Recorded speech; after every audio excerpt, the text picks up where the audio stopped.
सबो बचन देवो डगमगा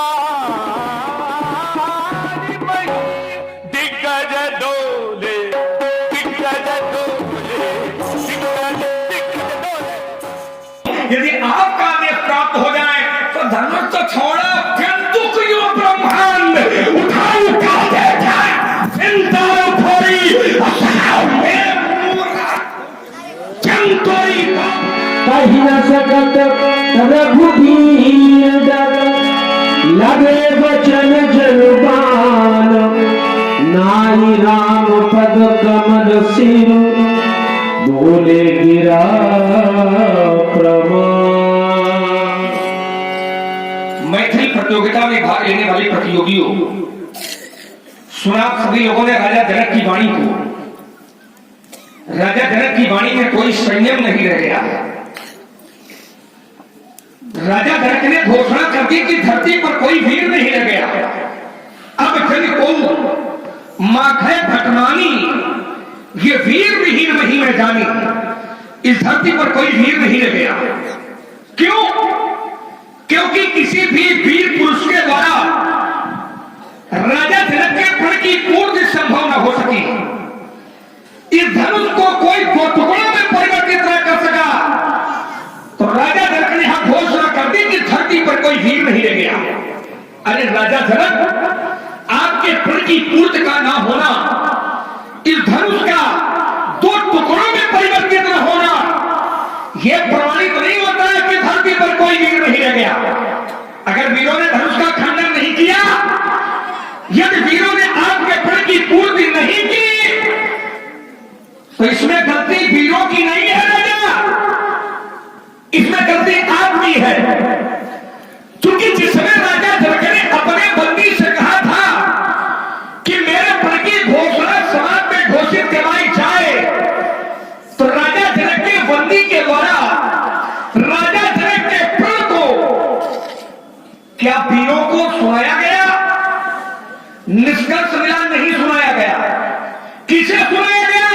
तो जिस समय राजा ने कहा कि कहा न बजाई कहू पुन मोरा, चले भाट ही हर्ष न थोड़ा, और जिस समय बंदियों ने प्रण सुनाया तो बोले बंदी वचन पर सुनहु सकल महिपाल। ये जो प्रण है वो महिपालों को सुनाया गया है, ये जो प्रण है ये नफरों को सुनाया गया है, ये जो प्रण है ये राजाओं को सुनाया गया है। जब प्रण राजाओं के लिए है, जब प्रण नपालों के लिए है, जब प्रण महिपालों के लिए है, तो वीर धनुष कैसे तोड़ दे? अगर प्रण वीरों के लिए होता और फिर आपका आरोप होता कि धरती पर कोई वीर नहीं है, प्रण है राजाओं के लिए, अपमान वीरों का कर रहे हो, यह निर्णय ठीक नहीं है, तो क्या यह मान ले कि धरती में केवल राजा ही वीर होते हैं? क्या ये स्वीकारोक्ति हो सकती है कि धरती में केवल राजा ही वीर? उत्तर मिला जरूरी नहीं है। बहुत ऐसे राजा है जो वीर नहीं है, और बहुत ऐसे वीर है जो राजा नहीं है। वीर और राजा ये दोनों अलग अलग है। तो जब प्रण राजाओं के लिए है तो अपमान राजाओं का करो, जब प्रण वीरों के लिए है तो अपमान वीरों का करो। दुर्भाग्य है कि प्रण है राजाओं के लिए और अपमान कर रहे हो वीरों का, और कहते हो धरती पर कोई वीर नहीं है। अरे राजा जनक, आपका तो वैसा ही निर्णय हो गया कि जैसे किसी विद्यार्थी को परीक्षा केंद्र में परीक्षा देने का अवसर भी न दिया जाए और अनुत्तीर्ण का प्रमाण पत्र पहले पकड़ा दिया जाए। अरे अनुत्तीर्ण करना था तो कम से कम हमको परीक्षा का अधिकार तो दियो, और कहते हो धरती पर कोई वीर नहीं है। अरे राजा साहब, ये रत्न का भाव सुन रहा है, ये वीर भोग्या सुन रहा है। इस धरती पर एक दिन में न जाने कितने वीर जन्म लेते हैं, और इसी धरती की स्वाभिमान की रक्षा के लिए एक एक दिन में न जाने कितने वीर अपने आप को समाप्त कर देते हैं। ये वो धरती है जिस दिन धरती पर वीरों का जन्म लेगा, वीरों का जन्म होना बंद हो जाएगा, उस दिन धरती पर विदेशी साम्राज्य होगा। और जिस दिन धरती पर विदेशी साम्राज्य होगा तो हाथों में हथकड़ी पड़ी होगी और पैरों में बिजलियां पड़ी होंगी, और तब होगा कि धरती पर कोई वीर नहीं रह गया। अरे राजेंद्र, अगर आपका कथन है कि धरती पर कोई वीर नहीं है, तो मेरा विचार है कि वीर न होंगे इस धरती पर, तो इस धरती माँ का क्या होगा? यदि वीर न होंगे इस धरती पर, तो इस धरती माँ का क्या होगा?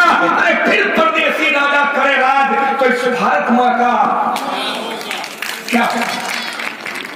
आप कहते हैं कि धरती पर कोई वीर नहीं रह गया।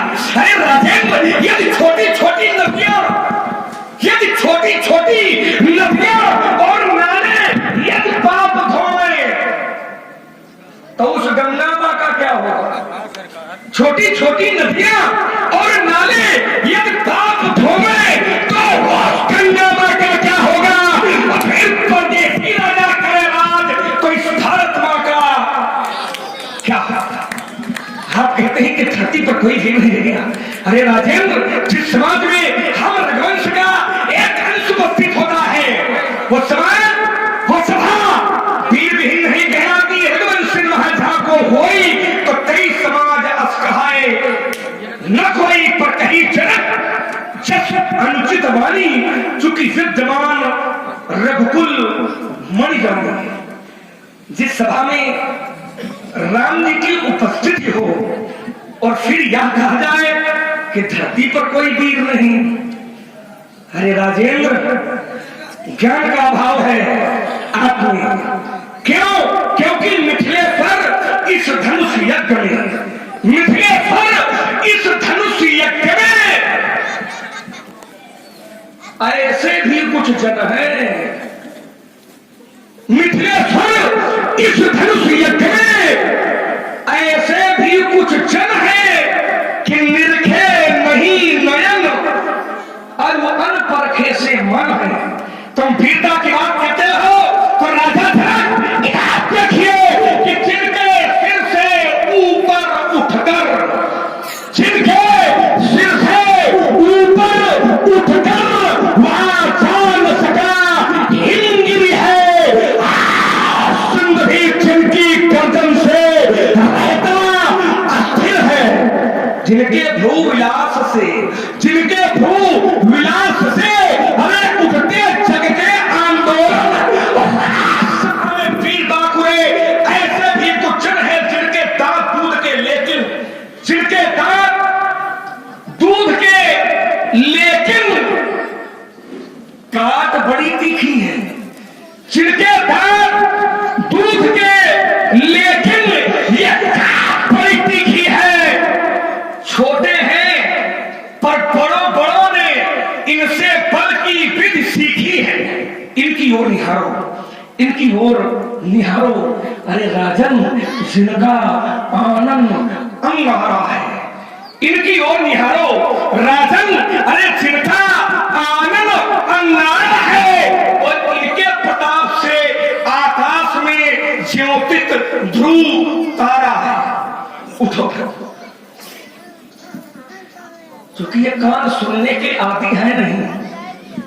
वो तो जनक महाराज की आयु अपने पिता की आयु के बराबर है। कदाचित यदि हमारे समकक्ष होते तो अब तक न ये रहते और न कहने वाली जुबान रहती, दोनों को समाप्त कर देता। उठो उठो उठो राम, अग्रज सुनकर जनक की कातर वाली। उठो उठो, या तो आप उठाओ, अगर आप ना उठाओ तो फिर हमका उठाकर कहा। हाँ, वो दिया उठो। और यदि आप हमें आदेश दे दो तो ये धनुष तो किसी गणना में नहीं है। जब राहुल अनुशासन पाऊं, यदि आपका आदेश प्राप्त हो जाए तो धनुष तो छोड़ो, जंतु को ब्रह्मांड उठाओ उठाओ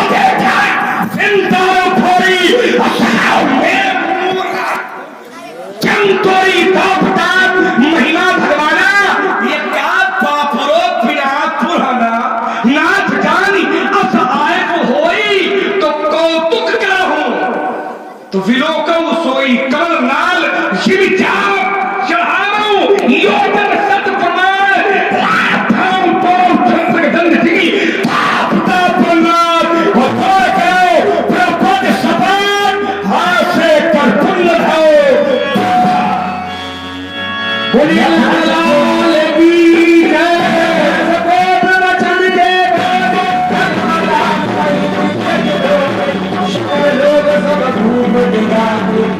ये हर्ष जन